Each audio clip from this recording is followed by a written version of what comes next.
जय जगन्नाथ सांग मैंने वेलकम करुचे आज आउ एक फ्रेश वीडियो को। तो डेर न करके चलते सीधा सड़क प्रश्नोत्तर राउंड को जावा। तो आज प्रश्नोत्तर मुझे कहवा आगु कही रखुची। तो यहाँ केवल प्रश्नोत्तर रही प्रश्न सहित तीन गोटे ऑप्शन मध्य रईट आंसरटा ही केवल मेंशन हम। जब आप किसी डाउट रहा मत कमेंट बॉक्स में निहाती जनइबे जहाँफल कि मुझे भलसे बुझे पारि। ठीक अच्छे तो चलते डेरी न करके प्रथम प्रश्न आलोचना करवा। तो प्रथम प्रश्न हूँ 25% भग्नांश रूप कौन हम। तो 25% भग्नांश रूपटी कौन है। तो ऑप्शन ए 1/2 हम, ऑप्शन बी 1/4 हम, ऑप्शन सी 1/3 हम। तार राइट आंसर हूँ ऑप्शन बी 1/4 हम। तो 25% 25% भग्नांश रूपटी केते हम 1/2।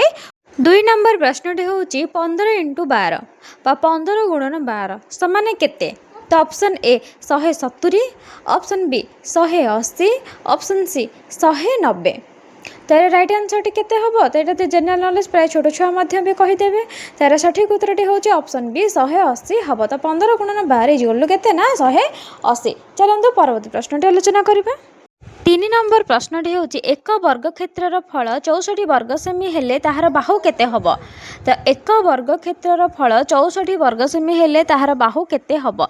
तो ऑप्शन ए 8 सेमी हब, ऑप्शन बी 7 सेमी हब, ऑप्शन सी 6 सेमी हब। तार राइट आंसर टी केते ना ऑप्शन ए 8 सेमी हब। बुझीगला एक वर्ग क्षेत्रर फल 64 वर्ग सेमी हेले तार बाहु गुड़ाक केते। ठीक अच्छे तो वर्ग क्षेत्र में केतोटी बाहु फास्ट जानवे देन तापर आंसरटा को बाहर करेंगे। तो उत्तर हूँ 8। 4 नंबर प्रश्न हूँ 0.75 को भग्नांश लिखिले केते हब बा 0.75 को भग्नांश लिखिले केते हब। तो ऑप्शन ए 1/2 हम, ऑप्शन बी 3/4 हम, ऑप्शन सी 2/3 हम। तो केते राइट आंसर टे। तार राइट आंसर हूँ ऑप्शन बी 3/4 हम। तो 0.75 को जब आम भग्नांश लिखा ताले केते लिखा 3/4 बा 3/4। बुझीगला चलतु परवर्ती प्रश्न आलोचना करवा।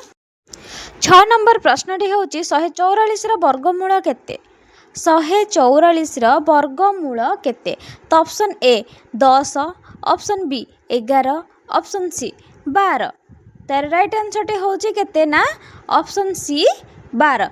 तो 144 वर्गमूल हूँ केते ना ऑप्शन सी 12 हूँ तार राइट आंसर टे। बुझीगला चलतु डेरी न करके 7 नंबर प्रश्न हूँ 5:10 सरल अनुपात केते। 5:10 सरल अनुपात केते। तो option A 1:2, option B 2:1, option C 5:1।